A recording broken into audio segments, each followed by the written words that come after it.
সবাই মিলে আজকে একটু পুরীর মন্দিরে যাবো। আরে হ্যাঁ হ্যাঁ, ডুপ্লিকেট পুরীর মন্দিরেই যাবো।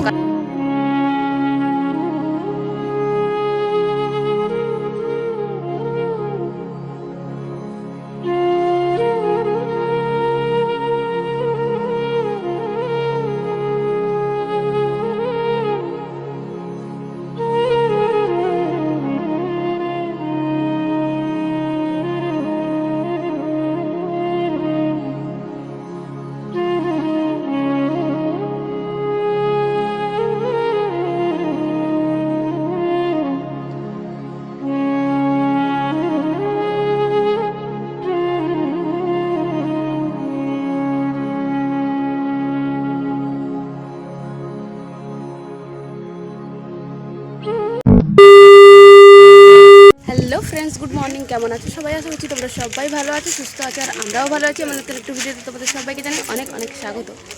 তো চলো, এই যে সকাল সকাল বেরিয়ে পড়েছি সবাই মিলে আজকে একটু পুরীর মন্দিরে যাবো। আরে হ্যাঁ হ্যাঁ, ডুপ্লিকেট পুরীর মন্দিরেই যাবো, কারণ অরিজিনাল পুরীর মন্দিরে যেতে গেলে খরচাও আছে, আর যাওয়ার সৌভাগ্য হবে কিনা জানি না। তো যাই হোক, দীঘাতে যেই পুরীর মন্দিরটা হয়েছে ওইখানে কিন্তু যাবো বলে এই যে সবাই মিলে বেরিয়ে পড়েছি। বসেও পড়েছি টোটোর মধ্যে সবাই, দিদি মানে আমার বাড়ির সবাই, আর দিদি, পিসি, এই যে পিসি, বোন, পিসি, দুটো পিসি আর মাসি, সবাই মিলে যাচ্ছি একটা টোটোর মধ্যে। আর বাবা গেছে বাড়িতে, কেন জানি আসেনি, তো তার কারণে কিন্তু এই যে বেরিয়ে এখন টোটোর মধ্যে এসে বসিও নি, বসেছিলাম, নেমে পড়লাম, রোদ লাগছে বলে।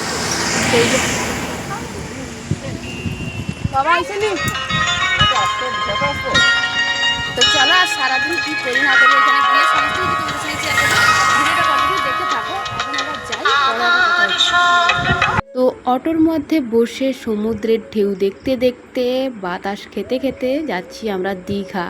আর এটা সম্ভাবনা হতে পারে ওই তাজপুর শঙ্করপুর, যেটা বলে না মন্দারমণি বা দীঘা তাজপুর শঙ্করপুর বলে, ওদিক দিয়েই আমরা কিন্তু যাচ্ছি। কারণ চাউলখোলা দিয়ে ঘুরে গেলে কিন্তু অনেকটা মানে রাস্তা হয়ে যাচ্ছে। তো মন্দারমণি বলতে গেলে জানো তো, বেসিক্যালি দীঘাতে যে মানে দীঘাতে গেলে কিন্তু মন্দারমণি দিয়ে ওই তাজপুর শঙ্করপুর দিক দিয়ে গেলে কিন্তু অনেকটা তাড়াতাড়ি হয়ে যায়। আর আমি কিন্তু এদিক দিয়ে যতবারই গেছি বা যতবার এসেছি মানে দীঘা থেকে, মানে কি বলতো, এই যে সমুদ্রের যে জলটা এরকমই থাকে। আর এখানে কিন্তু মানে কি বলতো, বড় বড় পাথরগুলো ফেলা আছে। কোনোদিনও জল শুকে কি শুকে না জানিও না, আর কোনোদিনও আমি দেখিও না। যতবার গেছি ওই ওরকম ভরা জলই দেখতে পেয়েছি। তো যাই হোক, আমাদের যে সমুদ্রটা মানে আমার বাবার বাড়ির দিকে যে সমুদ্রটা, ওদিক দিয়ে গিয়ে মানে নেমে কিন্তু চান করা যায়, কিন্তু এদিক দিয়ে চান করতে পারে কি পারে না সেটাও কিন্তু আমি জানি না। কারণ দেখে বুঝতে পারছো যে কতগুলো বড় বড় পাথর ফেলা আছে, ওদিক দিয়ে নেমে চান করতে যাওয়া বোধহয় মানে কি বলবো, মৃত্যুর সম্ভাবনা যেটা বলে আর কি। তো যাই হোক, ফাইনালি পৌঁছে গেছি। এই যে দেখতেই পাচ্ছ দীঘা জগন্নাথ মন্দির, এই যে দেখো সেই পুরীর মতন মন্দির যেটা পুরীতে আছে, আর এখানে তৈরি করেছে মানে দীঘাতে বানানো হয়েছে পুরীর মতনই মন্দির, জগন্নাথ মন্দির। তো বেশ ভালোই লাগছে।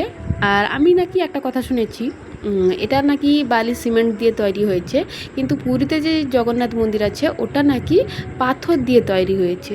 তো জানি না, যেটা শুনেছি ওইটাই তোমাদের সঙ্গে শেয়ার করলাম। অবশ্যই তোমরা কমেন্টে জানিও তো এটা কি সত্যি। আশা করি যখন লোকে বলছে এটা সত্যিই হবে। তো যাই হোক, এখন সবাই মিলে কিন্তু এই যে যাচ্ছি ঠাকুরের দর্শন করব বলে। আর এতটাই রোদ উঠেছিল, এতটাই গরম লাগছিল সে বলার নয়, তোমাদেরকে বলে বোঝাতে পারবো না। এইদিকে দেখো ঘামের চোটে মানে এই যে তিলক টেনেছিলাম না, ওই তিলকগুলো ধুয়ে চলে আসছে আর কি, এতটাই ঘাম মানে এতটাই গরম লাগছে আর কি। আর একটা জিনিস আমার এখানে ভালো লেগেছে, কোন জিনিসটা জানো তো, নিচে যে পাথরগুলো বসানো আছে না, ওর মধ্যে কিছু কিছু পাথর আছে ওইগুলো কিন্তু খুব ঠান্ডা। মানে কি বলো তো, এই যে মানে রোদ উঠেছে, ওই গরমে রোদের মধ্যে কিন্তু পাথরগুলো, সব পাথর কিন্তু মানে কী বলতো গরম হয়নি আর কি, বেশ ঠান্ডা দেখলাম। এই জিনিসটা আমার বেশ ভালো লেগেছে। কী পাথর জানি না, তোমরা যদি বলবো না, অনেকেই কিন্তু দীঘার জগন্নাথ মন্দিরে গেছো দিনের বেলা, বিশেষ করে দুপুরবেলা মানে ওই সকালের দিকে যারা গেছো তারা অবশ্যই জানবে যে ওই যে নিচের মধ্যে যে পাথরগুলো বসানো আছে, অনেকগুলো পাথরই কিন্তু ঠান্ডা পাথর, আবার কিছু কিছু পাথর আছে কিন্তু গরম, মানে রোদের তাপে কিন্তু গরম হয়ে গেছে। যাই হোক, এই যে দেখো প্রথমেই কিন্তু ওইটা নারায়ণ ঠাকুর ছিল ওইখানে। তো কালো রঙের মূর্তিটা কিন্তু আমার তো খুব সুন্দর লেগেছে ওই নারায়ণ মূর্তিটা। এখনও কিন্তু যখন আমরা গেছিলাম পুরীর মন্দিরে, মানে দীঘাতে যে পুরীর মন্দিরটা তৈরি হয়েছে, জগন্নাথ মন্দির যেটা পুরীর মন্দির বলছি, তো ওই মন্দিরে কিন্তু প্রায় বলতে গেলে সেরকম ঠাকুর বসানো ছিল না, ওই জগন্নাথ দেব ছিল আর ওই বিষ্ণু ঠাকুর মানে যেটা নারায়ণ ঠাকুর, আর কিছু ঠাকুর ছিল হয়তো, যদিও আমি ঠিক জানি না, মানে ছিল কি নাম জানি না আর কি, মানে ওই আশেপাশেই ছিল আর কি। এই বড় মন্দিরের মধ্যে কিন্তু এই যে দেখতেই পাচ্ছ, তোমাদেরকে দেখালাম, এটাই কিন্তু জগন্নাথ মন্দির বা জগন্নাথ, কিন্তু মানে জগন্নাথ বলরাম সুভদ্রা আছে। তো সবাই মিলে বেশ ভালো করে ঘুরে টুরে এখন কিন্তু চলে এসেছি খাবো বলে, মানে কি বলতো ওইখান থেকে কিছুটা দূরে কিন্তু চলে এসেছিলাম। এই যে পেটাই পরোটা আর সঙ্গে কিন্তু ঘুগনির তরকারি দিয়েছিল, সবাই মিলে কিন্তু এখন খাচ্ছিলাম। আর জগন্নাথ মন্দিরে কিন্তু সবাই বসে বেশ অনেকগুলো ছবি তুলেছি, বেশ ভালো লেগেছে, ভালোই কাটিয়েছি দিনটা।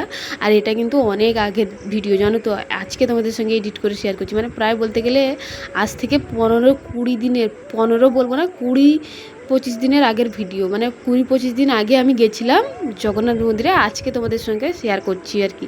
মানে বুঝতে পারছো কতটা চাপে ছিলাম আর কি। যাই হোক, এখন কিন্তু পেটাই পরোটা খাচ্ছিলাম, যেটাকে আমরা ছেঁড়া পরোটা বলি, আমরা তো ভাই ছেঁড়া পরোটাই বলি। সকালবেলা কিন্তু কিছু খেয়ে বেরোয়নি, তারপরে এদিকে দেখো খাওয়া দাওয়া করে কিন্তু নায়কানি মন্দির যেটা বলে, তো ওইখানেই কিন্তু আমরা চলে এসেছিলাম। দেখো এটা কিন্তু আমার বাবার বাড়ির কাছেই, কাছে বলবো মানে কি বেশি দূরেও নয়, বেশি মানে কাছেও নয়, অনেকটা কিছুটা দূর আছে যদিও। কিন্তু এই মন্দিরে এই যে নায়কানি বুড়ি বলে বা বড় মা বলে শুনেছি, এখানে কিন্তু কোনো দিনও আজ পর্যন্ত কোনো দিনও আসেনি, এই প্রথমবার এলাম। আর এই মন্দিরটাও অনেক বহু বছর পুরনো, মানে কি বলবো বহু বছর পুরনো এই মন্দির, কিন্তু এই প্রথমবার এলাম। আর মায়ের মাথার যে মুকুটটা, এটা কিন্তু সোনারই মুকুট, মায়ের গয়না গাটি সমস্ত কিছুই কিন্তু সোনার, আর মায়ের মুকুটটাই কিন্তু আমার বেশ ভালোই লাগছিল।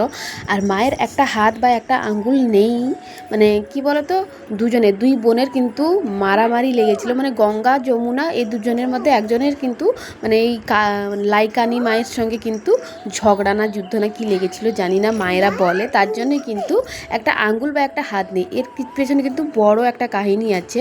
তো যাই হোক, এখানে পুজো দিতে আসে। আর এই মন্দিরের মেন পুজো হচ্ছে মানে কি বলতো নৌকা বা টোলার যে যায় না সমুদ্রে, যে মানে টোলার বা নৌকা, ওইগুলোরই কিন্তু এখানে পুজো দিতে হয়। প্রথমেই কিন্তু এখানে পুজো দিতে হয়, এই নাইকালী মায়ের কাছে কিন্তু প্রথমেই কিন্তু এখানে পুজো দিতে হয়। আমি কিন্তু শুনেছি, মানে আমার পিসি পেশা যে এসেছে না লাট থেকে, ওইখান থেকেও কিন্তু সমুদ্র করে মানে ওই টোলার বা নৌকা তো নিয়ে আসতে পারতো না, টোলারে যখন টোলার কিনতো তখন কিন্তু ওইখানেই কিন্তু পুজো দিতে এসেছিলো, একবার বলেছিল আর কি।